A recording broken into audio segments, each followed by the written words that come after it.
कुछ रिश्ते मौत पर खत्म हो जाते हैं, पर कुछ मोहब्बत ऐसी होती है जो मौत के दरवाजे पर खड़े होकर मौत की आंखों में आंखें डालकर कहती है, मैं अभी गई नहीं हूँ।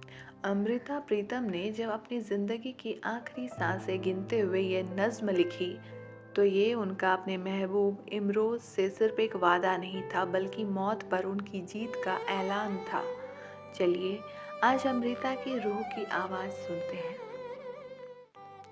वो कहती हैं, मैं तुमसे फिर मिलूंगी, कहाँ, कैसे, पता नहीं।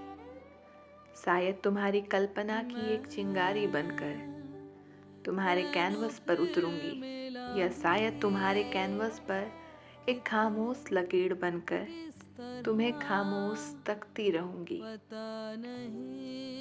या शायद एक सूरज की किरण बनकर तुम्हारे रंगों में घुलूंगी, या रंगों की बाहों में बैठकर तुम्हारे कैनवस पर फैलूंगी।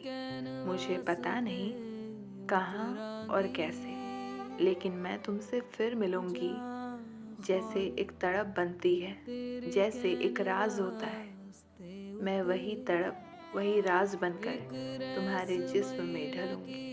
मैं तुमसे फिर मिलूंगी, कहाँ, कैसे, पता नहीं। इन लफ्ज़ों में अमृता जी ने बताया कि मौत सिर्फ जिस्म का अंत है, मोहब्बत का नहीं। वो जानती थी कि जब तक इमरोज़ की पेंटिंग्स रहेंगी, जब तक उनका कैनवस रहेगा और जब तक इस दुनिया में सच्चा इश्क जिंदा रहेगा, अमृता कभी नहीं मरेगी। वो कभी हवा बनकर उन्हें छू लेगी तो कभी उनके रंगों में घुल जाएगी। उनका इश्क मिलने और पाने की हदों से ऊपर उठकर फना होने की हद तक पहुंच गया था। अमृता प्रीतम चली गई, पर उनका ये वादा आज भी हवाओं में गूंजता है।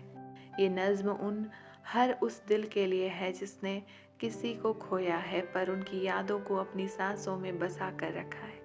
मौत से पहले लिखी गई ये आखिरी नज्म हमें सिखाती है कि सच्ची मोहब्बत कभी रुकती नहीं, वो बस रूप बदल कर मिलती रहती है।